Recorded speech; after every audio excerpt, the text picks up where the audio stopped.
Bismillahirrahmanirrahim. Assalamualaikum warahmatullahi wabarakatuh. Alhamdulillah wa kafa, salatu wassalamu ala nabiyyina al-mustafa wa ala alihi wa ashabihi wa man iktafa, amma ba'd. Bapak dan rekan-rekan yang terhormat, kita lanjutkan belajar bersama pada sore yang cerah ini.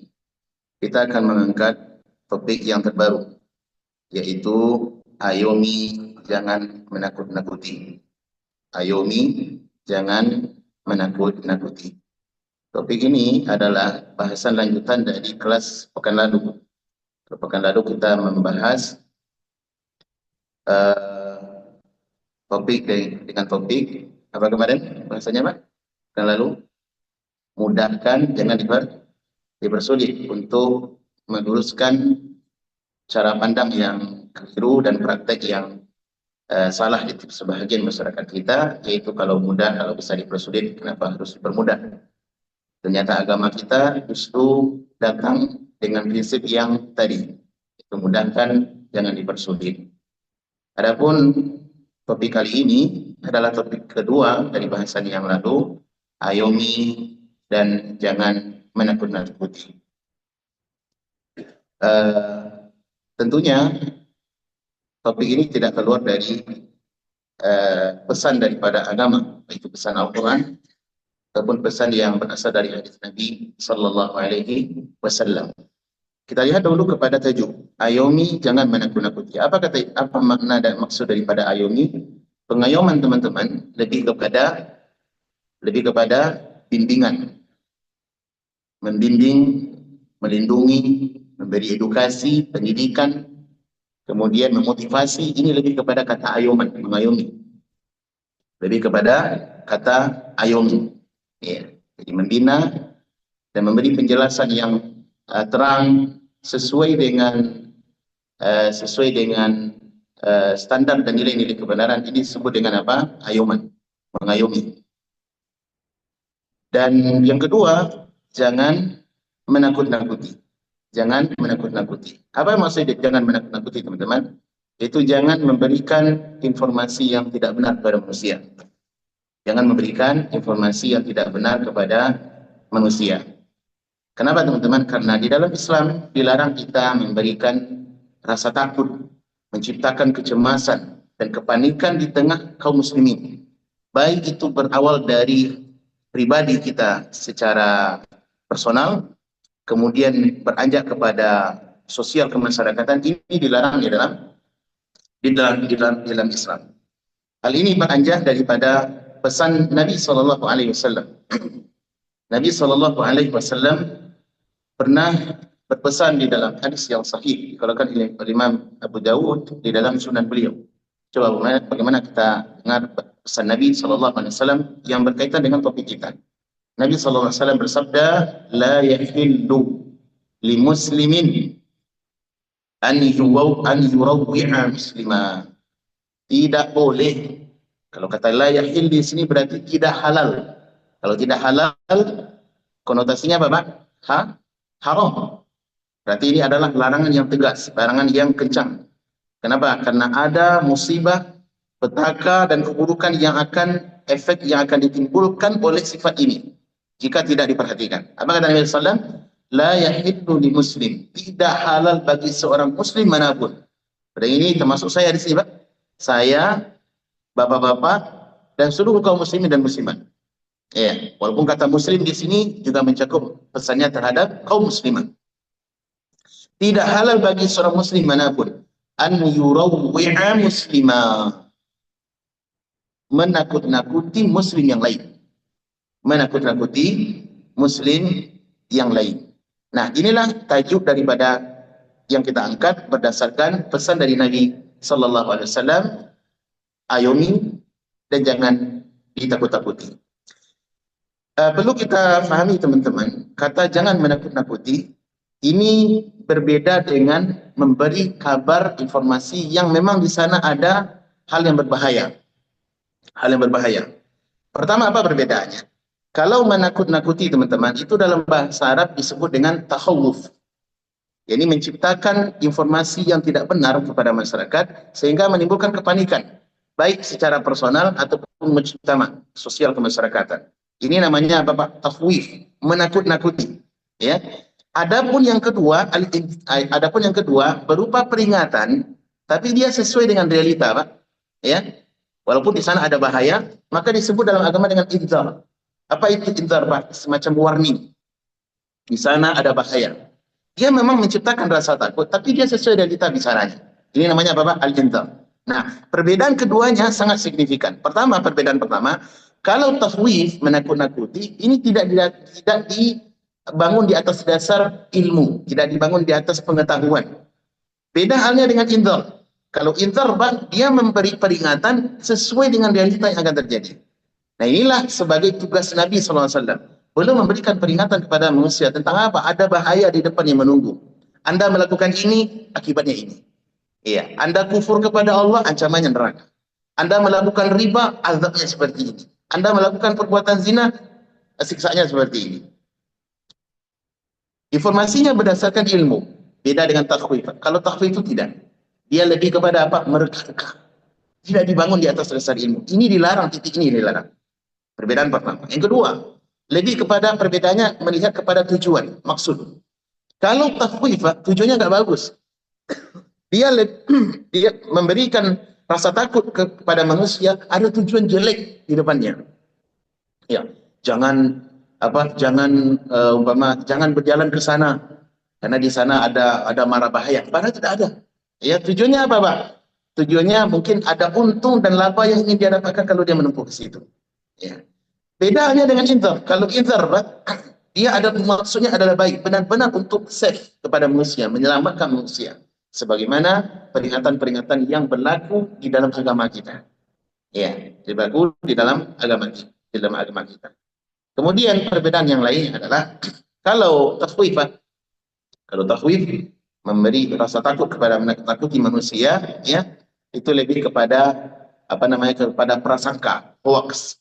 Iya, lebih kepada apa? Prasangka yang menciptakan hoax di tengah masyarakat. Ada inzar, memberi peringatan kepada manusia, lebih kepada apa? Lebih kepada data. Yang memiliki data, memiliki fakta dan ada sumber rujukannya. Maka dua ini teman-teman perlu dibeda-bedakan. Mana yang takhwif, mana yang inzar. Iya. Yang pertama tercela, yang kedua mulia. Oleh karena Nabi SAW ketika disifatkan oleh Allah di dalam Al-Quran, bagaimana sifat beliau? Inna arsalnaka syahidan wa mubashiran wa nadhira. Wahai Muhammad, aku mengutus engkau kepada manusia. Sebagai apa? Sebagai saksi atas kebenaran itu. Yang kedua apa? Wa mubashiran. Memberi kabar gembira kepada manusia. Memotivasi, mendorong, menyemangati. Inilah maksudnya mengayomi. Kemudian yang kedua apa? Yang ketiga apa? Wa nadhiran. Dan sebagai orang yang memberi peringatan, warning, di depan ada bahaya. Karena Nabi SAW ketika mengumpulkan kabilah Quraisy dan beliau berada di atas sebuah bukit mengatakan, ya wahai kaumku, kumpulah gitu. Kemudian orang-orang berkumpul kepada menuju suara Nabi SAW. Saya kalau ada perkumpulan suara kencang seperti itu, Pak, biasanya ada mara bahaya. Kemudian Nabi SAW mengatakan, wahai Muhammad, mereka bertanya, wahai Muhammad, kenapa kalian mengumpulkan kami? Katanya, apakah kalian mempercayai jika saya memberi peringatan kepada kalian, wa sabbahakum wa masakum, di belakang kalian, di depan kalian akan ada musuh yang menyerang. Kata mereka, kami percaya, karena memang Muhammad asalnya adalah memberi peringatan yang bagus. Dia orang yang jujur. Baiklah, maka saya beri peringatan kepada kalian, ya, dengan azab Allah yang siap menunggu kalian kalau kalian tidak beriman kepadaku. Berarti apa, Pak? Memberi warning. Peringatan sesuai dengan fakta yang ada. Dan Nabi bukan orang yang menakut-nakuti. Namun beliau memberi kabar berupa al-wa'idu wal-wa'id. Kabar gembira, tapi di saat yang sama beliau juga memberikan peringatan akan adanya mara bahaya jika kita tidak menempuh jalan yang beliau bawa. Saya dipahami teman-teman? Untuk tajuk. Ini sebatas tajuk. Kemudian yang kedua teman-teman. Yang kedua, apa sisi pentingnya topik ini kita angkat? Manfaatnya apa, Pak? Manfaatnya sangat banyak. Di sini saya catat di antara manfaatnya teman-teman. Di antara manfaatnya, pertama, mengingatkan kepada kita bahwa tabiat manusia pada asalnya ya memiliki sifat penakut. Ini sifat manusia Pak pada asalnya. Tabiat manusia itu memiliki apa? Sifat penakut. Dan ini semua kita Pak, tanpa terkecuali. Yang namanya ada mara bahaya, pasti kita akan takut. Benar? Takut apa? Takut tuh. Pasti ada. Kalau ada mara bahaya, benarkah atau tidak, terlepas dari kebenaran atau tidaknya, pasti kita memiliki rasa di dalam hati. Oh bahaya ini. Bagaimana keadaan saya nanti? Bagaimana nasib saya? Ini asalnya manusia Pak. Ya, asalnya manusia. Nah, syariat ternyata datang membawa apa? Membawa benteng, filter untuk untuk tidak mempertajam atau tidak memperbesar tipe yang tadi, sifat tadi, karakter tadi. Jangan sampai karena rasa takut yang berlebihan Pak kita bisa mati. Ada orang yang takutnya berlebihan Pak bisa mati. Benar tidak? Takut yang berlebihan, ya, sehingga dia tidak bisa hidup sebagaimana manusia normal. Apa yang terjadi? Mati secara perlahan. Dan ini berbahaya Pak. Kenapa? Karena sifat ini jika dijangkiti dan ketemu dengan tipe orang-orang yang suka menakut-nakuti, ini klop dia sudah Pak. Kita udah penakut, lemah mental, datang pula orang-orang yang tipenya suka menakut-nakuti. Ada enggak misalnya suka menakut-nakuti Pak? Ya, kalau ceritanya itu yang paling bagaimana membuat orang takut. Ada enggak tuh Pak? Ada dalam kehidupan kita. Ada. Iya. Baik di sekitar kita, tipe-tipe orang seperti itu. Apalagi di dunia sosial, di media dunia maya, baik di dunia nyata ataupun di dunia maya. Ya, kalau cerita dengan kita tuh bagaimana menakuti orang. Informasi adalah informasi propaganda semuanya. Dan itu tidak sesuai dengan fakta. Kalau sesuai fakta oke, kita ambil. Tapi ini tidak sesuai dengan data, lebih kepada waham, persangkaan dan hoax yang digilir dari lisan pembohong, kemudian diterima, dimasak, diaduk, sebar kepada orang lain. Nah, ini bahaya Pak, kalau timbul di hati di tipe orang-orang yang penakut, memang karakternya itu penakut, ini berbahaya, bisa membuat kerusakan di dalam kehidupan manusia. Baik. Dan manusia asalnya memang penakut, takut, rasa khawatir, rasa cemas itu ada Pak dalam hidup kita. Benar tidak? Takut kepada masa depan, takut nanti saya nikah sama siapa, sudah lahir jodoh saya apa belum. Ya, usia udah 30, 40 belum nikah. Kok belum nikah juga ya? Kira jangan-jangan jodoh saya belum lahir. Dan 40 ini, Pak. Kenapa? Rasa takut, was-was, manusiawi, Pak. Iya, usaha, berdagang, khawatirnya rugi. Kerja di sini takutnya tidak diterima, lamar di sini tidak ditolak, lamaran ditolak. Ada kekhawatiran. Lebih jauh daripada itu kekhawatiran kepada masa depan kita. Saya nanti bagaimana kondisi saya tua, miskin atau saya kaya, saya menikah dengan janda atau yang gadis muda belia. Itu ada kekhawatiran Pak, masa depan. Mati saya bagaimana? Bagaimana nasib saya setelah kematian? Saya masuk surga atau masuk neraka? Ini sesuatu yang belum ada kepastian. Yang pasti terhadap kita pribadi. Nah, oleh karena itu teman-teman, sifat manusia itu memiliki rasa penakut. Rasa takut itu ada, tabiat. Apakah itu tercela? Tidak.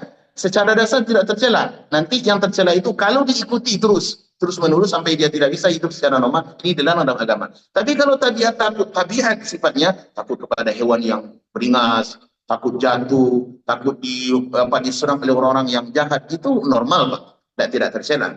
Tapi yang tercela kalau diteruskan. Nah, penyakit ini, tipe seperti ini, jika dia bertemu dengan orang-orang yang sifatnya sukanya itu grundel, bawa cerita-cerita hoax, yang maunya propaganda, menebar racun ketakutan di tengah manusia. Ini berbahaya. Makanya dari itu topik ini perlu untuk kita angkat. Satu. Yang kedua, alasan kedua adalah kita hidup di dunia ini, Pak.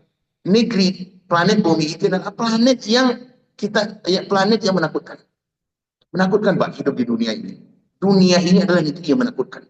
Penuh kecemasan. Nah, kalau ketemu dengan orang-orang yang suka menakut-nakuti, ini lebih pancaroba lagi, Pak. Sudah musibah di atas musibah, sudah jatuh tertimpa Land Cruiser Pak. Itu bahaya tuh. Itu bahaya tuh. Udah kita jatuh tertimpa tangga pun. Ya, maka dari itu perlu topik ini kita angkat. Jangan kita sampai menjadi korban. Karena dunia ini sudah susah Pak. Dunia ini adalah negeri yang menakutkan. Imam Hasan Al-Basri rahmatullah alaih pernah memberikan pesan singkat kepada seorang khalifah Muawiyah dari Bani Umayyah dahulu, yaitu yang bernama siapa namanya? Umar bin Abdul Aziz. Umar bin Abdul Aziz rahimahullah, cucunya Umar bin Khattab dari jalur ibunya. Bahwasanya beliau pernah menulis surat kepada Umar bin Abdul Aziz. Ini pada tingkat Pak, ulama besar Hasan Al-Basri mengirim surat kepada khalifah, bukan orang kecil Pak. Apa katanya? Wahai Amirul Mukminin, ketahuilah i'lam fa inna dunya daru masifah. Ketahuilah dunia ini adalah negeri yang penuh dengan rasa takut, kecemasan yang tidak lepas daripada orang yang hidup di dalamnya. Selama udara yang ada di bumi ini kita hidup melewati hidung dan kerongkongan kita, rasa takut tidak akan pernah lepas dari kita. Kecemasan itu ada Pak. Nanti tergantung dengan skalanya, berapa ukuran apa kadar dan ukurannya. Tapi namanya dunia pasti ada rasa takut. Nah, kalau ketemu dengan orang yang tipe-tipenya adalah suka menakut-nakuti, ini musibah di atas musibah. Nanti akan kita lihat bagaimana praktek-prakteknya, Pak. Kemudian yang ketiga adalah syariat datang kepada kita untuk memberikan kabar gembira. Syariat, Pak. Syariat tentunya Allah Subhanahu wa taala memberikan aturan-aturan yang bersifat akademisi sesuai dengan tuntunan wahyu ilahi. Rata-rata informasi yang datang kepada kita itu Pak lebih mendahulukan ayoman sebelum sebelum peringatan. Adanya busyra, ya, sebelum adanya al-inzar. Adanya al-wa' itu sebelum datanya al-wa'id. Apa itu? Berita gembira, motivasi. Kemudian setelah itu baru datang peringatan. Namun dua-duanya di atas validasi dan informasi yang benar. Contoh, seperti Allah berfirman. Ketika Allah berfirman tentang apa? Tentang penduduk surga, pasti setelahnya ada penduduk neraka. Benar atau tidak? Dalam Al-Quran bisa ada, Pak. Innal ladzina amanu wa 'amilus shalihat lahum jannatun tajri min tahtiha al-anhar. Orang beriman dan beramal saleh, bagi mereka surga yang di bawahnya mengalir sungai-sungai yang banyak. Ya. Ini apa, Pak? Busyra, motivasi, membangun sikap optimis di dalam hati kaum muslimin. Setelah itu baru datang inzar. Namun yang saya ingin tekankan adalah dua-duanya poin ini berdasarkan validasi data dan fakta. Itu benar adanya. Benar adanya. Nah, adapun orang yang menakut-nakuti lepas dari itu semua. Mereka tidak punya data, lebih kepada waham dan hoax yang mereka timbulkan, dan tujuannya adalah untuk menakut-nakuti manusia. Maka itu teman-teman, sisi ini perlu untuk kita angkat agar apa, Pak? Agar kita sebagai kaum muslimin hidup di atas agama atau bimbingan ajaran agama yang benar. Ya, jangan terlalu berlebihan dan jangan terlalu pula meremehkan. Sifat kita sebagai muslim adalah memberi harus ada optimis dan semangat di dalam hidup dan jangan terlalu takut berlebihan. Ya, jangan terlalu takut berlebihan. Orang-orang khawarij, Pak, seperti orang-orang yang dikenal dengan dalam tanda kutip terorisme. Terorisme itu ada dalam hidup, Pak. Benar, dalam kehidupan ada. Kenapa apa yang mereka munculkan, Pak? Sisi ini, takhwif, menakut-nakuti manusia. Walaupun terkadang sumber yang mereka gunakan itu berita yang mereka pakai adalah berita yang valid. Tetapi lebih kepada cara mereka untuk membuat kepanikan di tengah kaum muslimin. Teror itu, Pak, orang teroris itu, jangan dibilang mereka Pak, tidak ada dasar agama yang mereka pakai itu. Iya. Mereka adalah orang yang sangat takut terhadap neraka itu. Orang-orang Khawarij. Iya. Saking takutnya, mereka berharap semua orang mesti seperti mereka. Suci, nggak boleh berbuat dosa, jangan jatuh kepada dosa, nggak boleh ini, nggak boleh itu. Ya. Nah, itu tuh orang teroris, Pak. Ada dasar mereka, cuma berlebihan. Mereka lebih fokus kepada apa? Kepada inzar, pada sisi menakut-nakuti. Tapi mereka hampir tidak ada informasi yang mereka sampaikan itu adalah informasi optimis, membangun semangat. Iya. Anda jangan lakukan ini, ya. Anda jangan lakukan ini, tapi di saat yang sama hendaklah Anda melakukan ini. Sisi mereka yang pertama, bahaya nanti terjadi ini, terjadi itu, sehingga mereka memandang dalam pandangan mereka seluruh orang yang tidak sepaham dengan mereka kafir kepada Islam. Kenapa, Pak? Menakut-nakuti. Nah, dengan tiga sisi ini, maka perlu kita untuk mengangkat topik, ya, sebagaimana yang kita sampaikan, ayomi dan jangan menakut-nakuti. Jangan menakut-nakuti. Baik. Sekarang kita lihat contoh yang ketiga. Ya. Yang ketiga, apa bentuk praktek menakut-nakuti di dalam kehidupan kita? Yang pertama, Pak, kita lihat dulu dari sisi agama. Dari sisi agama. Dari sisi agama, Pak, ada enggak sikap menakut-nakuti itu ada kita temukan di figur-figur tertentu di tengah kaum muslimin? Ada apa tidak? Ada. Ada. Apa contohnya? Contohnya nih, ada orang yang membawa sebuah ideologi dari berita yang valid. Beritanya valid, Pak. Bahan yang digunakan itu adalah bahan yang autentik.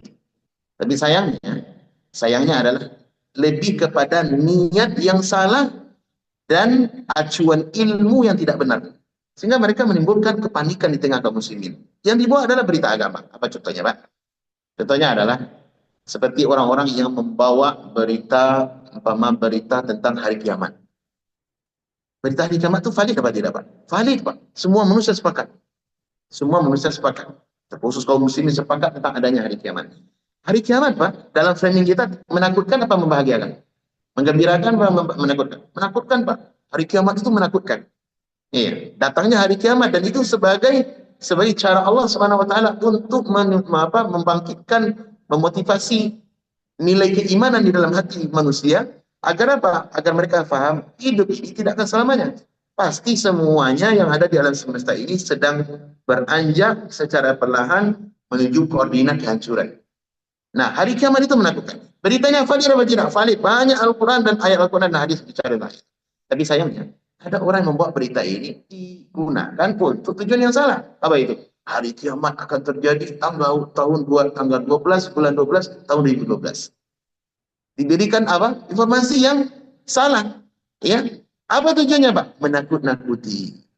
Menakut-nakuti. Orang yang hidup di tahun 2011, bulan 11, tahun 2011, ya, ini kira-kira perasaannya gimana, Pak? Apalagi kalau yang hidupnya di 2012, bulan 11, tanggal 29. Jadi berarti 10 hari lagi tapi kiamat akan terjadi. Kita hidup pernah menjalani itu, Pak? Pernah Anda hidup 2000 berapa? Oh, udah sama, berarti sama kita. Ya. Nah, sebahagian orang yang memang tabiatnya itu takut berlebihan dalam hati, ya, memiliki rasa takut yang berlebihan, apa yang terjadi, Pak? Penyakit ini menjadi menjangkit. Lukanya itu merebak. Sehingga mereka informasi tadi memberikan citra kepanikan dalam kehidupannya. Baik personanya secara pribadi, keluarga, atau komunitasnya. Apa yang mereka lakukan? Mereka tidak bisa hidup sebagaimana normalnya manusia. Sampai ada yang beli kuda, ditambah lagi embel-embelnya nih, hari kiamat akan terjadi 2012. Nanti semua listrik, semua alat-alat teknologi akan hancur, tidak ada lagi. Dan manusia akan kembali kepada zaman azali, zaman kuno dahulu, di mana kendaraan tidak ada lagi, minyak-minyak bumi akan habis, manusia akan kembali kepada hidup berkuda, kuda, onta, dan keledai. Akhirnya apa, Pak? Orang yang tadi kepanikan yang berlebihan, kecemasan berlebihan, jual mobil, jual rumah, Pak. Apa yang beli onta? Dia beli onta, dia beli kuda. Kenapa? Orang tak lagi menggunakan ini. Iya, rumahnya yang di tengah kota dijual dengan harga yang serampangan murah gitu. Apa perlu dikasih kepada ustaz yang masuk, yang memberi rasa takut tadi. Kemudian dicari rumah di puncak gunung, Pak. Iya. Ini salah satu contoh membawa agama, tapi sifatnya lebih takwif. Kenapa? Validasinya ada, Pak. Tapi salahnya adalah dia tidak mendasarkan di atas ilmu yang benar. Kenapa, Pak? Hari kiamat ada. Pasti terjadi, pasti. Ada yang tahu hari kiamat kapan terjadi, Pak? Bang Syafaq. Kapan hari Judgment Day itu terjadi? Gak tahu. Mau secanggih apapun alat teknologi yang hadir di masa ini, Pak, gak ada yang bisa mendeteksi. Kenapa? Karena ini adalah satu-satunya salah satu ilmu gaib yang hanya prerogatif Allah, dan ada satu pun makhluk di langit dan di bumi yang itu kecuali Allah SWT. Jangankan kita, Pak, malaikat pun tidak tahu. Dan ketika Allah berbicara tentang hari kiamat dalam Al-Quran, wa yas'alunaka 'anis sa'ah qul innama ilmuha 'inda rabbi. Ketika mereka manusia bertanya, kan manusia itu suka menanya, dia itu lebih ke apa, Pak? Apa namanya, kepo. Kepo manusia ini kan tinggi, Pak. Saya dan kita semua sama di sini, Pak. Ingin tahu ada apa. Kok begitu? Itu kan keponya tinggi. Bukan hanya perkara dunia, Pak. Masalah hari kiamat pun banyak orang yang kepo. Itu buktinya. Wayas'alunaka anis sa'ah, dan ketika mereka bertanya, senantiasa bertanya kepada Muhammad, mengulang-ulang pertanyaan, kapan hari kiamat? Tanya di wahai Muhammad. Ini kan oloan bulian orang-orang kafir Quraisy dulu, orang jahiliyah. Ya. Kapan katanya hari kiamat? Apa kata Allah? Qul, katakan kepada mereka, innama ilmuha inda rabbi. Ilmunya hanya ada di sisi Rabbku semata. Malaikat gak tahu, para nabi gak tahu, apalagi selain mereka. La yujalliha liwaqatiha illahu. Tak ada yang terang itu kapan hari kiamat secara detail terjadi kecuali dia, Allah Subhanahu wa taala. Nah, kalau Anda hari ini Pak sebagai dai, sebagai tokoh, figur, ustaz, apapun lah namanya, mau dia Habib, mau dia ini dan ini, jenggotnya seberapa, kalau dia berbicara tentang detail hari kiamat dalam arti tanggalnya sekian, bulannya sekian, maka dipastikan dia keliru. Nah, perbuatan seperti ini terkadang justru mereka bikin-bikin, Pak. Sudah gagal di tahun 2012, bulan 12, tanggal 12, ternyata diulang lagi kemarin 2022 atau 2024, diulang lagi. Padahal dia apa, Pak? Ada misi terselubung. Dan memang memang kejadian, Pak, kejadian yang terjadi masyarakat, ada masyarakat yang terpanik sehingga apa, dijual murah barang-barang itu, kemudian disewa, ternyata tokoh figur yang membuat kepanikan tadi sudah siap dengan tanah sekian hektar di atas gunung dengan bangunan villa, siap dibayar mahal. Berarti apa, Pak? Tujuannya nggak benar. Validasinya oke, tapi tujuannya salah. Ada nggak itu? Ada. Oleh karena itu, sebagai kaum muslimin, kita tidak dibenarkan ini, Pak. Ini namanya yurawih, memberi rasa takut, kecemasan di tengah kaum muslimin. Nggak boleh. Islam datang untuk menutup hal itu. Baik. Contoh yang lain. Memberi informasi di umpama di platform media sosial atau melalui WhatsApp, Instagram dan semisalnya, ada pesan-pesan yang berbau agama. Tadi tujuannya menakut-nakuti. Tidak ada validasi dan tujuannya salah. Apa contohnya, Pak? Dahulu seingat saya ada pesan yang terbaran di platform media sosial, apakah di SMS kah, pesan Instagram atau WA juga. Informasinya gini, seorang syekh fulan gitu ya, dan sebesar namanya, telah bermimpi dia adalah orang yang saleh, wali, bermimpi di malam sekian dia ketemu Nabi. Nabi berpesan kepadanya, apa itu? Bahwasanya tahun ini seluruh jamaah haji tidak diterima hajinya. Tidak diterima haji, Pak. Ini siapa yang pesan? Nabi pesan kepada Syekh Wali ini, karena dia orang saleh, orang yang sering bertemu dengan Nabi SAW. Baik. Kemudian apa yang terjadi? Yang terjadi adalah hendaklah kaum muslim bertakwa kepada Allah. Iya. Dan banyak berselawat kepada Nabi sallallahu alaihi wasallam. Kemudian tolong sebarkan, ini yang paling penting, Pak. Sebarkan informasi ini, share minimal ke 10 grup. 10 grup. Siapa yang tidak menyebar informasi ini, maka nanti apa yang terjadi? Dia tidak mendapat syafaat Nabi. Kemudian dia akan jatuh miskin dan macam-macamnya dan turun-turunannya. Ini apa, Pak? Ini adalah takhwif, tidak didasari dengan ilmu, kemudian lebih kepada tujuan yang salah, tujuan yang lain, menakut-nakuti orang. Ada enggak tuh, Pak? Ada. Dan itu berulang kali. Semasa saya beberapa tahun lalu terus saya dapat platform itu, Pak, di platform media sosial. Nah, gitu. Ini apa namanya? Takhwif. Enggak boleh, Pak. Kena dengan hadis Nabi sallallahu alaihi wasallam. Tidak halal bagi seorang muslim memunculkan rasa panik dan ketakutan di tengah muslim. Coba kalau umpama, Pak, saya lupa men-share-nya. Pasti ada rasa takut di hati saya. Ada rasa takut di hati saya. Ini apa, Pak? Membawa platform agama. Iya, mengatasnamakan ideologi dan agama. Dan ini berbahaya. Tidak boleh. Kaum muslimin itu kalau bisa komunitasnya hidup di atas kenyamanan, di atas ketentraman, rasa tenang, nyaman. Kenapa, Pak? Karena nikmat aman itu adalah nikmat yang besar yang Allah turunkan di dalam kepada kita. Kalau nikmat ini hilang, maka nikmat-nikmat ini tidak berarti. Tidak berarti, Pak, kalau rasa takut timbul dalam apa? Di tengah kaum muslim. Baik.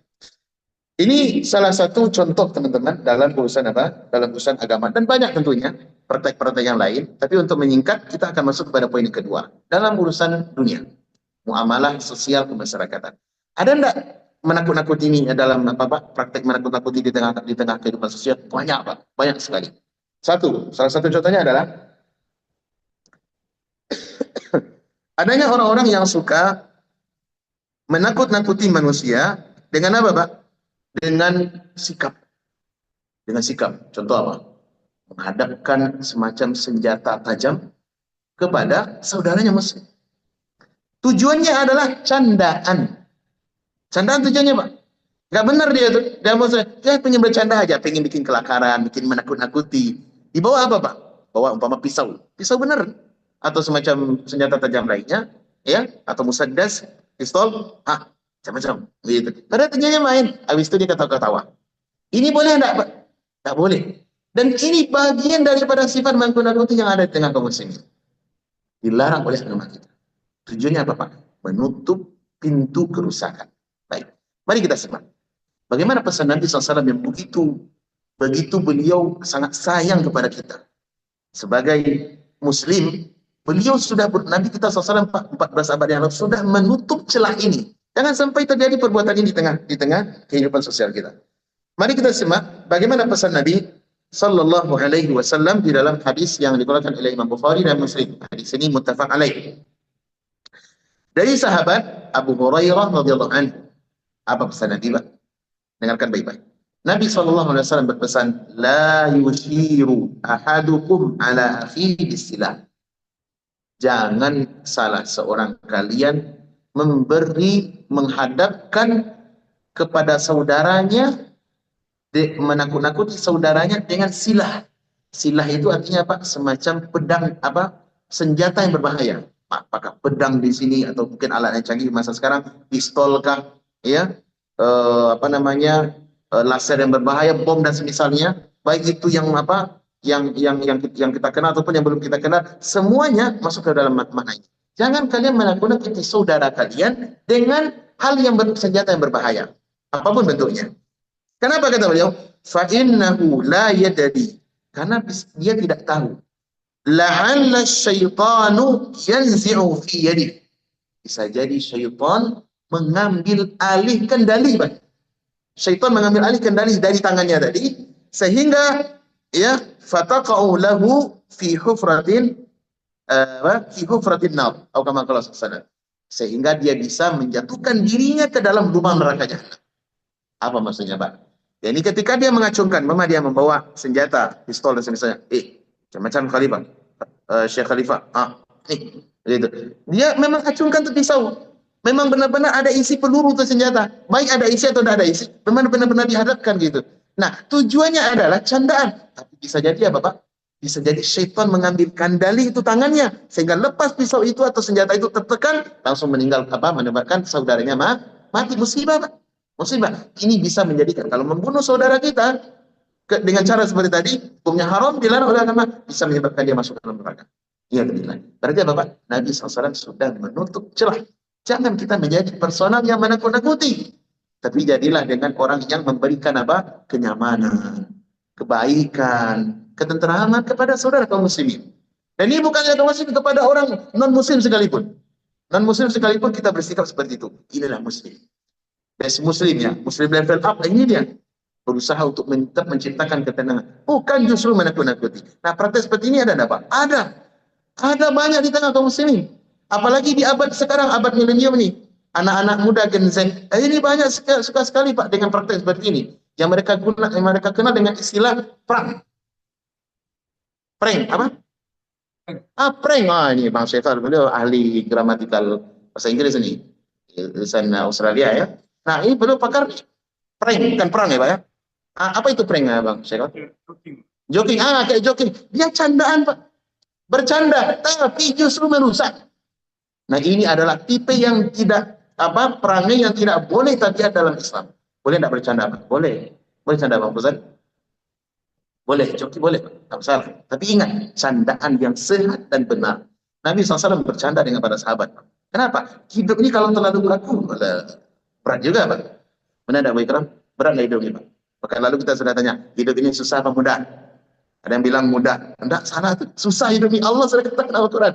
Pada khalaqanal insana fi kabad. Hidup manusia itu diciptakan dalam keadaan lelah sampai dia mati.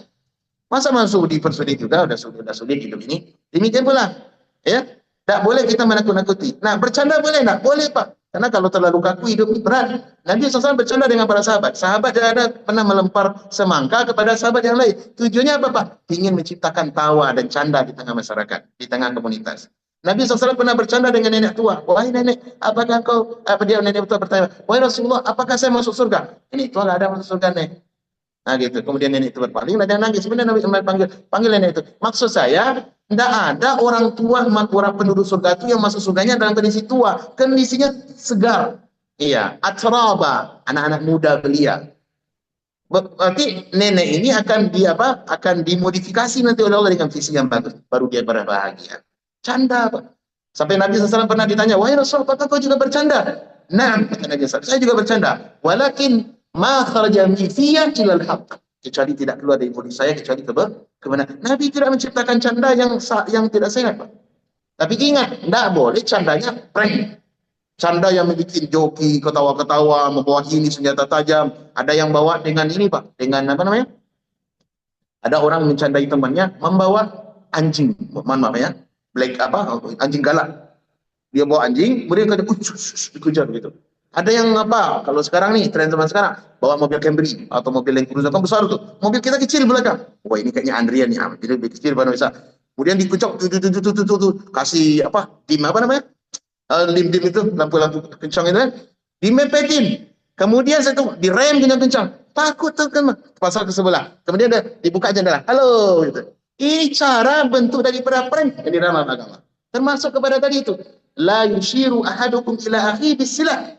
Jangan salah seorang kalian membahayakan, menghadapkan cara-cara ini, cara-cara yang tidak sehat kepada kawan kalian. Iya. Walaupun itu sifatnya bercanda, Pak. Tak boleh. Walaupun sifatnya apa? Bercanda. Ini salah satu contoh di dalam masalah dunia. Kemudian juga datang dalam hadis yang lain kata Nabi SAW dari sahabat Abu Hurairah dalam Sahih Muslim, Nabi bersabda sallallahu alaihi wasallam, "Man asyara ila akhihi bi hadidatin." Siapa yang mengacungkan besi? Berarti besi ini, Pak, alat yang multifungsi. Bisa untuk dimanfaatkan kepada hal yang sudah kita maklumi, bisa juga untuk mencederai orang lain, Pak. Wah, besi gitu sebesar ini kan, ujungnya tajam pula. Gitu, Pak Fit. Macam-macam, Pak Fit. Gitu. Ini memberikan apa? Isyarat kepada saudara kita, mengancam saudara kita dengan suatu benda. Apa kata Nabi? Fa innal malaikata tal'anu. Ya, maka malaikat akan melaknat orang tadi. Orang yang mengancam-ancam, menakut-nakut tadi, yang sikap prank tadi, maka dia akan dilaknat oleh malaikat. Hatta wa in akhahu li abihi wa ummi. Walaupun itu saudara sekaya dan seibunya. Berarti ini bukan apa, Pak.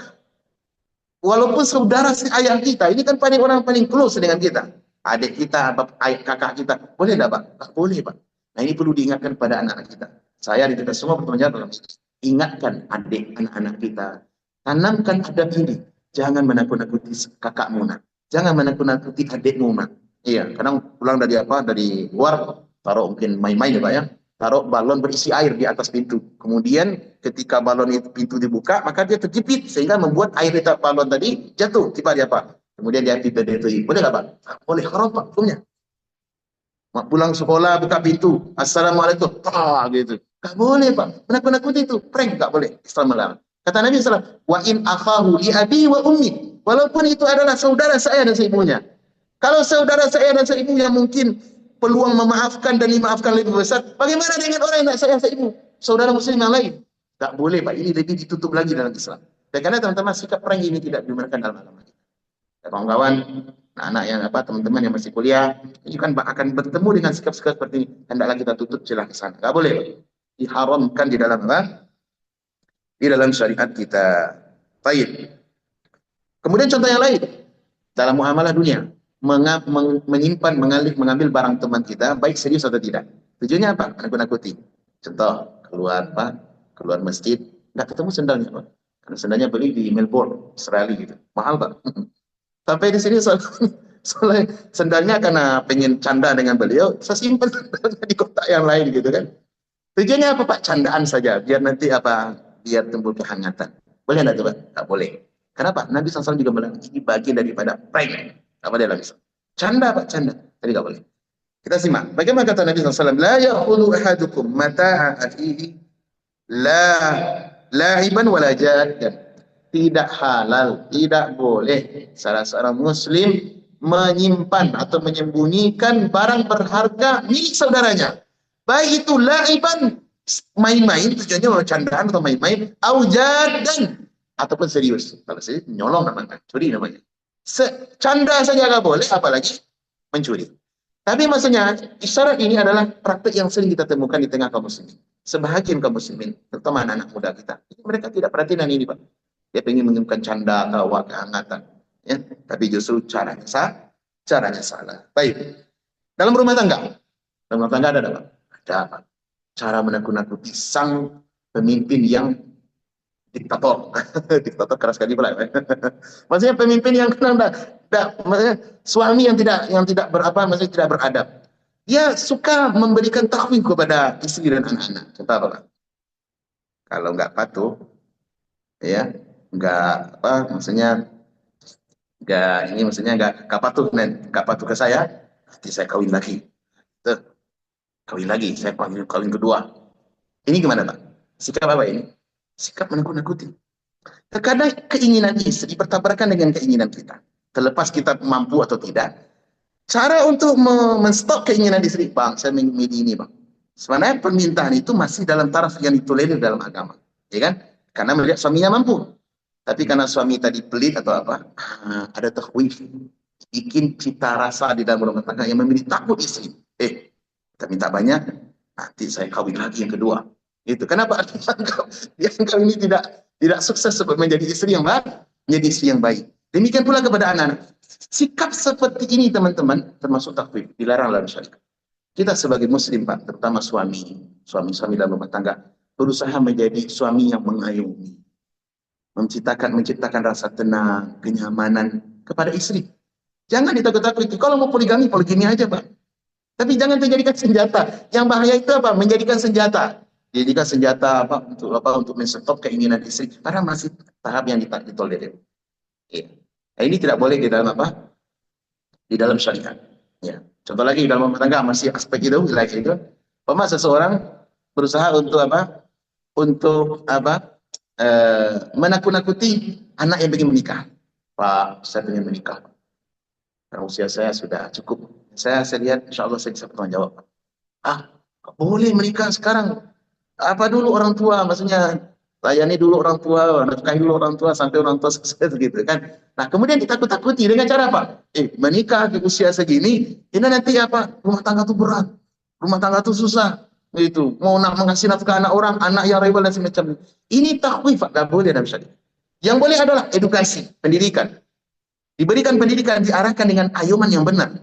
Kalau menikah, ya, kebaikan positifnya ini. Tapi juga perlu diketahui risikonya ini.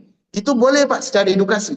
Tapi tonjolkan sisi motivasinya. Agar apa? Agar anak-anak kita segera untuk berani melangkah ke dunia kedua, ke rumah tangga, ke jenjang pernikahan. Nah, sikap-sikap seperti ini, Pak, ada ditemukan di tengah apa? Di tengah kaum muslimin. Ya. Kemudian banyak kali contoh-contoh ya yang bisa kita lihat di tengah kaum muslimin dan di tengah kehidupan sosial bermasyarakat. Tentu contoh-contoh yang ada sebagai pendekatan saja untuk menunjang judul atau topik yang sedang kita angkat. Sekarang terakhir, Pak, apa yang mesti kita lakukan?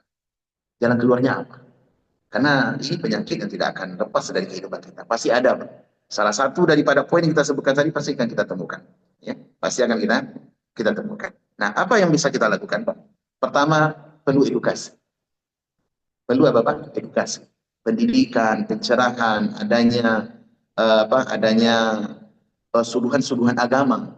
Itu penting untuk kita sampaikan, Pak. Terutama seperti ini bahagian. Apakah dalam bentuk tulisan, buku, diskusi, penjelasan yang baik kepada anggota masyarakat kita, kepada keluarga kita, dan orang-orang yang terdekat dengan kita. Perlu, Pak. Jangan sampai kita menjadi salah satu dari dua, korban atau predator. Karena hidup ini kan pilihannya dua aja, Pak. Ada yang ketiga, saya. Ya kan? Kalau kita tidak jadi korban, kita bisa jadi predator. Predator maksudnya apa? Orang yang memangsa, orang yang menciptakan kepanikan di tengah kaum muslimin. Kalau tidak tuh kita jadi korban. Nah, untuk menghadapi, memprotek diri kita dan kaum muslimin dari perlu adanya penyuluhan, edukasi, penjelasan, keterangan-keterangan agama seperti yang disampaikan oleh Allah dalam Al-Quran, ya, ataupun hadis Nabi SAW dan penjelasan bersama para ulama. Jadi penting, Pak. Ya, adanya edukasi. Kalau pendidikan tidak ada, biasanya orang-orang seperti ini, Pak. Orang yang suka nakut-nakuti itu rata-rata orang bodoh. Orang yang mentalnya rusak. Adabnya tidak baik. Ataupun orang-orang yang jatuh menjadi korban sampai bisa mau depresi, stres, sampai stres itu bahkan sampai bunuh diri, Pak. Itu juga termasuk kurang edukasi. Kenapa kita harus dibikin blinger oleh berita-berita yang tidak benar? Iya, kita kan ada standar. Kita punya akal, Pak. Iya, kita punya akal. Baik itu secara agama tadi, ataupun secara apa? Secara sosial ke masyarakat. Oh, no, informasi, oh hari mau kiamat, Pak. Hari mau terjadi di kiamat. Ini yang menyebarkan informasi adalah orang yang bodoh sebenarnya, orang yang tidak memiliki standar apa kredibel dalam menyampaikan ilmu. Dan kita sebagai korban juga sama, Pak. Berarti kurang amunisi kita. Kenapa kita bisa termakan seperti itu? Mau jadi hari kiamat kapan itu urusan Allah. Sudah ada standar yang terang dalam Al-Quran. Kenapa kita harus apa? Apakah kita memiliki tidak? Harusnya optimis. Nabi SAW ketika berbicara tentang hari kiamat, ada orang bertanya kepada Nabi, ya Rasulullah, kapan hari kiamat terjadi? Nabi menetapnya, kemudian mengatakan, ma'adatalah. Apa yang dipersiapkan untuknya? Nabi tidak menjelaskan hari kiamat itu begini. Nah, kenapa? Karena Nabi tahu, tidak bermanfaat mencari tahu tentang kapan hari kiamat. Karena itu suatu pasti terjadi dari sisi Allah. Yang penting itu apa, Pak? Apa yang perlu kita persiapkan. Dan Muslim fokusnya di sini. Fokus persiapan, Pak. Baik itu kiamat besar ataupun kiamat kecil. Kalau kiamat besar itu urusan Allah, kiamat kecil juga urusan Allah. Kiamat kecil apa maksudnya? Mati. Kapan saya mau mati, Pak? Tidak perlu itu ditakut-takuti. Pergi ke dukun, pergi ke tukang normal, paranormal, nebak-nebak, oh matinya tanggal sekian. Tidak perlu itu, Pak. Tidak perlu cari tahu kapan mati. Kapan masyarakat? Yang penting apa? Persiapan kita untuk itu. Dan Nabi SAW ketika bertanya tentang hari kiamat, beliau memberikan stressing, penekanan, sikap menumbuhkan sikap optimis di dalam hati-hati kaum muslimin dan kaum muslimat. Apa kata Nabi SAW dalam hadis yang sahih? Idza qamatis sa'ah, apabila hari kiamat terjadi. Wa fi yadikum fasilatan, dan di tanganmu ada biji. Ada biji semacam biji, tahu Pak ya, bisa ditanam gitu. Ya, idza istata'tum an tughris falyughris qabla an taquma atau kama qala sallallahu. Apabila terjadi hari kiamat besok, sebentar lagi terjadi hari kiamat, sementara di tangan kalian ada biji yang bisa ditanam, tumbuhan yang bermanfaat kiranya, mendurian kah, pohon kelapa dan semisalnya, maka falyughrisha, tanamlah dulu biji itu sebelum hari kiamat itu terjadi. Ini sikap apa, Pak, ini tanam oleh Nabi? Menakut-nakuti atau optimis? Motivasi, Pak. Sikap berani, sikap optimis yang ditanamkan oleh Nabi. Beda enggak dengan figur yang menakut-nakuti tadi? Beda sekali, Pak. Maka dari itu edukasi sangat penting. Itu yang perlu kita berikan sebagai obat yang pertama. Kemudian yang kedua, Pak, yang kedua adalah perlu sikap tenang. Ketika kita mendengarkan informasi, apalagi zaman sekarang, zaman medsos, tidak tertutup kemungkinan kita menerima informasi yang tidak benar. Sangat mudah sekali, Pak. Hampir 98% lebih kita bisa mendapatkan informasi yang tidak berharga. Berita-berita sampah yang bisa membuat kepanikan di tengah kaum muslimin. Itu ada, Pak. Ya, banyak orang-orang yang share itu. Ya, banyak orang yang share itu. Kadang dibawa platform agama pun. Allah Musa. Apa yang kita lakukan? Sikap tenang. Perlu tenang, Pak. At-ta'anni minallah wal ajalatu wal isti'jalu minasyaitan. Kata Nabi SAW, sikap tenang itu datang daripada Allah Rabbul Alamin. Sementara tergesa-gesa menerima informasi, kemudian blunder menyerap informasi itu tanpa ada memikirkan benar atau salahnya, itu sifat datang dari syaitan.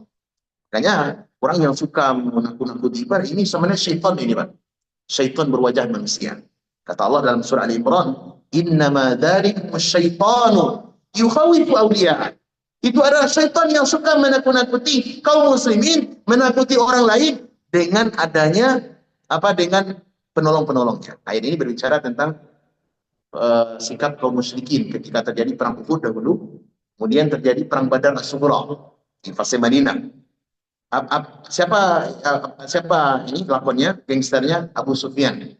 Yang belakang walaupun dia masuk Islam, tapi Abu Sufyan ini, Pak, ketika dia pulang dari perang Uhud dan merasakan kalah dalam perang Uhud, maka dia mengirim surat delegasi kepada Nabi Muhammad di Madinah. Apa dia lakukan? Kami menunggu kalian, wahai Muhammad, dengan koloni-kolonimu di Badar. Ayo kita perang lagi. Ini perang Badar Sughra, dikenal saja Al-Badru As-Sughra. Ya. Kemudian Abu Sufyan ketika akan mengumpulkan itu, Nabi dan para sahabat baru pulang dari Uhud, Pak. Cabi-cabi, robek, luka, masih lelah, capek. Tapi meskipun demikian, karena informasi ini sampai kepada mereka, Allah sebutkan di ayat sebelumnya, alladzina qala lahumun nasu innan nasa qad jama'u lakum fakhshawhum fazadahum iman. Ketika ada orang berkata, wahai Muhammad, Abu Sufyan sudah mengumpulkan tentara yang kuat untuk menyerangmu kali ketiga. Maka hendaklah engkau apa namanya? Untuk menakut-nakuti, Pak. Iya, untuk menakut-nakuti. Ternyata Abu Sufyan di masa itu sedang melihat kelemahan juga di pihak mereka. Dan terjadi kondisi paceklik dalam masalah ekonomi. Akhirnya mereka mengundurkan perang, itu biayanya besar, Pak. Bukan sekarang ya, dari dulu. Akhirnya Abu Sufyan mengundurkan, tidak usah kita perang. Tapi Abu Sufyan licik. Dia bikin politik apa itu, Pak? Ada delegasi yang datang dari Mekah ke Madinah mengabarkan kepada Nabi, namanya kalau salah Abu Nuaim bin Mas'ud kalau saya tidak salah, musyrik. Dia mengutus delegasi ini, apa tujuannya? Mengabarkan kepada Muhammad, wahai Muhammad, Abu Sufyan sudah menyusun bala tentara. Padahal Abu Sufyan sudah memutuskan tidak jadi perang. Apa kata Allah di ayat tadi? Innama dzalikum syaitan. Itu adalah syaitan, orang-orang seperti itu. Bukan syaitan yang datang, tapi orang itu adalah syaitan, kata Allah. Yukhawifu awliya'ah, yang menakuti muslim, yang menakuti Muhammad dan para sahabatnya, menakuti kaum muslimin dengan adanya gerombolan kaum musyrikin yang akan menyerang mereka. Padahal mereka sudah lemah juga. Tapi meskipun demikian, Nabi Muhammad SAW apa? Fazadahum imanan. Nabi dan para sahabat bertambah keimanan dalam hati mereka. Wa qalu hasbunallahu wa ni'mal wakil. Dan mereka Nabi dan para sahabat berkata, cukuplah Allah sebagai penolong kita. Optimis, tidak ada rasa takut. Kenapa? Dunia ini adalah negeri penuh ketakutan. Kenapa harus takut-takuti orang lain? Nah, gitu. Demikian pula dalam masalah apa tadi? Dalam masalah dunia, maka bila kita perlu dengan adanya sikap tenang. Kalau ada umpama informasi, Pak, saya sudah ingin menikah, Pak. Oh, jangan menikah nanti begini begitu. Sikapi dengan tenang. Berikan argumen yang bagus. Iya, berikan argumen yang bagus, tenang. Jangan kita langsung, oh begitu ya sudah, Pak. Jelas sama apa? Saya menjadi apa? Menjadi apa istilahnya kemarin, Pak? Kalau tua tidak menikah, apa istilahnya kemarin? Tua tidak menikah, apa istilahnya, Pak? Jomblo. Tua tidak menikah, apa istilahnya? Jomblo, ayo jomblo. Saya pakai istilah beliau ya. Kalau ada apa-apa nanti tanya Pak Fitra. Gitu. Jomblo menua. Gitu. Kenapa? Karena salah daripada apa? Tidak tenang di dalam menyikapi masalah. Kemudian yang berikutnya, hendaklah kita memberikan canda yang sehat. Canda itu boleh, Pak. Saya juga suka bercanda. Dan saya tidak pula kaku-kakuan orangnya, walaupun wajah kaku, Pak ya. Wajah aja yang kaku ini, Pak. Kalau praktek dengan saya tidak, Pak. Saya suka juga bercanda. Tapi ingat, usahakan canda yang sehat. Kata-kata yang digunakan bagus. Diksi yang dipilih itu oke. Tidak menyakiti orang lain. Tidak boleh membuli, tidak boleh istiza, molok-molok, tidak boleh. Walaupun tujuan bercanda, tidak boleh. Canda yang sehat. Jadi kalau canda itu nongok kepala teman, canda seperti ada dai, candain istrinya, depan orang, depan video, dai terkenal ini. Ya. Kemudian candain istri gimana? Ditumuk apa namanya? Ditolak kepala istri depan orang, Pak. Pas diklarifikasi, canda. Apa benar berarti canda? Enggak boleh, Islam melarang, haram hukumnya. Gitu. Canda yang sehat. Kenapa, Pak? Karena kita perlu apa? Perlu apa namanya? Kata-kata yang baik. Baik memberi informasi atau menerima informasi. Jangan memberi petakut. Coba lihat, Pak, gaya-gaya orang muslim yang baik, Pak. Saya melihat ini salah satu tabiat ya, yang terpuji bukan berarti mentazkiyah, mensucikan orang Arab, tidak. Kayak kita nih, umpama kita bermuamalah dengan orang Qatari, orang Khalid secara umum muslim ya, yang mereka adabnya bagus. Setiap kita memberikan informasi bekerja sama, lebih banyak kata khair insyaallah, absyir, khair insyaallah. Pernah ada terdengar, Pak? Pernah, Pak. Informasi. Syekh, tolong ini saya begitu. Khair insyaallah, absyir. Absyir itu apa artinya? Optimis. Tunggu kabar gembira. Berarti apa? Dia sudah mengayomi kita. Walaupun mungkin urusan akan selesai sama dia, tapi kalau dalam muamalah bagus. Beda dengan sebagian orang, Pak. Kalau sudah kita minta tolong, ini kayaknya susah ini, Pak. Terus gimana mudahnya? Kayaknya lebih. Tujuannya ada tujuan yang jelek. Ini kan sikap apa, Pak? Sikap yang tidak yang tidak sehat. Harusnya kita itu adalah sehat. Walaupun mungkin tidak akan terjadi seperti itu, tapi kita sudah menumbuhkan rasa optimis di dalam hati kaum muslimin. Juga termasuk kepada istri kita. Istri kita jangan ditakut-takuti, Pak. Usahakan tuh kata yang malu dalam rumah tangga adalah kata motivasi. Semangat ya sayang. Masakanmu enak. Padahal masakan masih di bawah, bukan bintang 5, Pak. Tapi masakannya di bawah kaki 5 lagi. Terkadang bisa jadi kan, salah kasih kadar garam, keasinan. Tapi karena ingin membahagiakan istri, optimis dia agar timbul rasa cinta dan optimis dalam rumah tangga. Masakanmu kayak masakan bintang 5 lagi gitu. Itu apa, Pak? Optimis. Nabi lebih suka kepada al-fa'al. bagaimana menumbuhkan rasa cinta dan optimis di tengah hati kaum muslimin. Gitu kan. Kemudian jangan terburu-buru atau ikut menyebar informasi-informasi yang hoax, informasi-informasi yang tidak benar. Jangan buru-buru, Pak. Hari ini bisa jadi kita menebar informasi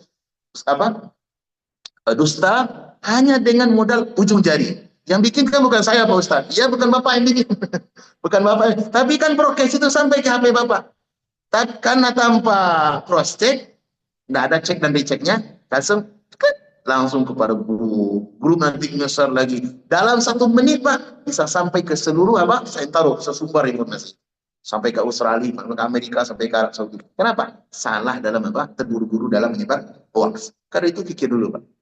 Kalau nggak benar, jangan coba disebar. Kenapa? Ini bisa menimbulkan kepanikan di tengah kaum muslimin. Iya, menimbulkan kepanikan. Kemudian hendaklah kita tidak menjadi pelopor, bukan pelakor ya, menjadi pelopor di dalam mengambil informasi yang menakutkan kemudian disebar cepat kepada kaum muslimin. Contoh apa, Pak? Pamani, terjadi pembunuhan.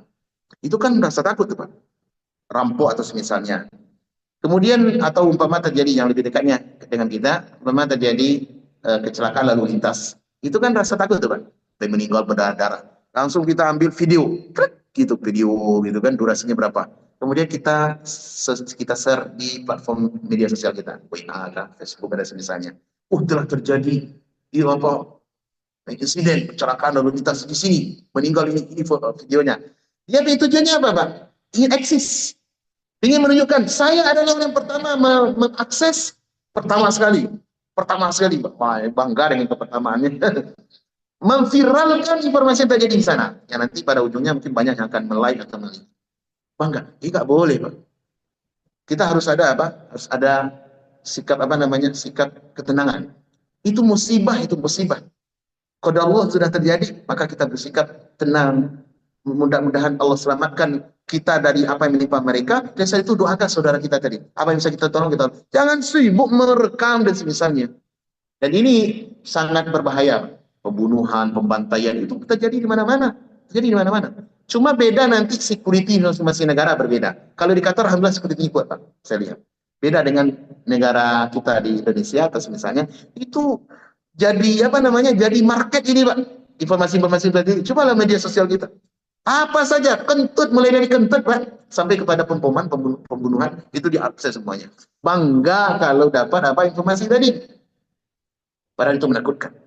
Menciptakan ketakutan di tengah masyarakat. Kalau di negeri khalis, khususnya kita tidak menuahkan Qatar, Pak, ya. Kita berharap kebaikan untuk negeri ini dan seluruh negeri kaum muslimin. Apalagi negeri kita yang tercinta Indonesia. Tapi yang saya maksud adalah, bagaimana security negeri ini, setiap musibah-musibah itu, Pak, nggak boleh ada yang akses, Pak. Sampai dulu saya melihat video, seseorang mengambil rekam kamera, saya tidak tahu di mana, daerah Doha mungkin, tahun berapa itu, Pak, 90-an sekian, barangkali kawan-kawan yang lama di sini barangkali tahu, ketika truk bawa petrol, petrol, Pak, ya, nerobos lampu merah dalam keadaan kencang. Tapi di saat yang sama dari jalur ini datang Land Cruiser, satu keluarga dalam itu, kencang pula, dia menabrak lampu merah. Sementara truk ini dia kencang pula dari sini sehingga tertabrak, sehingga jadilah apa yang terjadi, terbakar kemudian meninggal. Video itu nggak boleh disebar, Pak, nggak boleh disebar. Ternyata dicari oleh polisi. Saya tidak tahu Allah dapat atau tidak. Namun itu tuh menjadi viral di masa itu, dan orangnya sampai sekarang entah didapat atau tidak, Allah. Tapi yang jelas negara mengakibatkan sampai semenjak itu nggak boleh menyebarkan mengambil video foto yang berkaitan dengan insiden dan hal yang menakutkan. Dan itu menakutkan. Karena hal itu menakutkan. Bukan tidak ada terjadi apa-apa di negeri ini, Pak. Negeri ini kelihatan aman, alhamdulillah. Mungkin durasinya lebih kecil lah dibanding negara kita, ya kan? Kenapa? Karena memang negerinya kecil, wilayah kecil dan sangat sedikit di sini. Tapi bukan tidak terjadi apa-apa, Pak. Banyak terjadi apa-apa. Banyak apa-apanya juga di sini. Namun hal itu alhamdulillah negara menjadikan security. Gak boleh kalau ada kecelakaan, polisi datang, ambulan datang, selesaikan cepat, udah. Tidak usah besar-besar. Kalau negara kita, Pak, itu yang sumber videonya bisa jadi puluhan itu, Pak. Bisa jadi puluh. Kenapa? Karena tidak adanya security, tidak adanya memprotek. dan hal ini perlu kita perhatikan bersama. Tujuannya adalah untuk menciptakan kenyamanan di tengah kaum muslimin. Dan yang terakhir adalah tentunya adalah doa. Doa ya, yang perlu kita minta kepada Allah Subhanahu wa taala agar kita dilindungi dari segala bentuk rasa kecemasan, rasa takut ya. Karena hal itu akan bisa mengurangi kenyamanan hidup. Ya, harta banyak, Pak. Badan badan sehat, yang dimakan apa itu ada, apa yang mau kita pingin bisa order, Pak. Tapi kalau rasa aman tidak ada nikmat hidup. Az-Zamakhsyari rahimahullah di dalam kitab beliau Tafsir Al-Kabir ketika menyebutkan tentang makna ayat di dalam surat Al-Baqarah, surat Al-Ibrahim, ketika Nabi Ibrahim meminta kepada Allah, Rabbi ja'al hadzal balada aminan, wahai Allah jadikan kota Mekah ini negeri yang aman. Kemudian warzuqhu minas samarati rizqan. Dan kemudian berilah rezeki penduduknya berupa makanan-makanan, buah-buahan yang segar dan sebagainya. Nabi Ibrahim mendahulukan nikmat aman diminta kepada Allah sebelum nikmat rezeki. Kemudian ditanya, kata Az-Zamakhsyari rahimahullah, ditanya su'ilal ulama, para ulama ditanya, mana yang lebih utama, yang lebih prioritas, nikmat aman atau nikmat sehat? Kata para ulama, menjawabnya apa, Pak? Nikmat aman, Pak, bukan sehat. Karena mereka, para ulama memberikan pendekatan seperti ini. Kenapa nikmat aman lebih dahulu? Rasa takut hilang, rasa aman ada, lebih dahulu daripada nikmat sehat. Karena nikmat yang ada ini, kalau tidak ada rasa aman, rasanya apa, Pak? Rasanya ambar, rasa takut gitu. Gak bisa makan, gak selera itu, Pak. Tidur tidak nyenyak, makan tidak enak, benar kan? Itu Pak, rasa takut, kecemasan, bahkan ada orang yang mati. Dan para ulama memberikan analogi, seekor kambing, Pak, jika dia patah kakinya, berarti kalau orang sehat tuh, Pak. Kurang sehat ya kan? Dengan diberikan makan, tapi dia rasanya aman, ditaruh di tempat yang keranda atau kandang yang bagus, nyaman, mandikan dia, diberi obat-obatan. Berjalan hari Pak, kaki patah tadi bisa ada peluang untuk sehat. Beda halnya dengan kambing yang sehat, gemuk, kasih makanan oke, ya, makanan oke, tapi dipaut, ditaruh di kandang, di dalam kandang, di depannya ada serigala yang beringas. Tahu serigala apa? Serigala beringas. Yang kambing kira-kira kalau ketemu serigala gimana, Bang Sehat? Takut apa nyaman? Takut sekali. Makanan ada pun tak dimakan tuh. Lambat laun kambing tadi akan mati. Benar Pak tidak? Ini menunjukkan nikmat aman lebih besar daripada nikmat yang lainnya. Karena kalau kita itu Nabi SAW memberikan penekanan dalam hal ini, man asbaha minkum aminan fi sirbihi mu'afan fi jasadi indahu qutu yaumi faka'annama hizat lahu minad dunya bihazafiriha. Siapa saja di antara kalian menemui waktu pagi, syaratnya 3. 1, aman, gak ada suara peluru, suara demo, suara tangis, suara ketakutan, gak ada tuh Pak.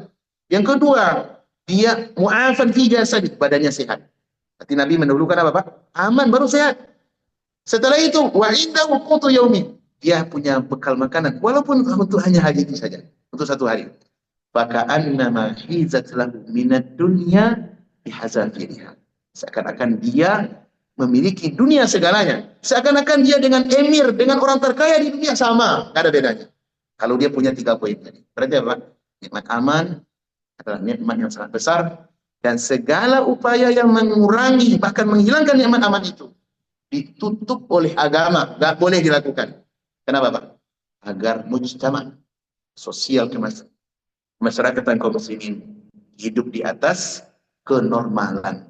Semoga Allah SWT memberi petunjuk kepada saya dan kita semua dan melanggengkan nikmat aman ini kepada kita dan segera menolong saudara-saudara kita kaum muslimin yang sedang berada di negara konflik, dan semoga Allah SWT memperbaiki anak-anak muda kita, muslimin dan muslimat, jangan sampai mereka menjadi salah satu dari 2 tadi. Kalau tidak jadi korban, jadi predator, orang yang membuat kerusuhan. Mudah-mudahan Allah perbaiki keadaan generasi muda kaum muslimin dan kaum muslimat. Demikian, semoga bermanfaat. Sallallahu alaihi wasallam Muhammadin wa ala alihi wasahbihi ajma'in. Ada tanya Pak? Saya ada 1 menit. Kalian mau nambahkan? Ada pertanyaan? Tapi juga Pak ya, difahami lah ya. Alhamdulillah. Demikian, wassalamualaikum warahmatullahi wabarakatuh.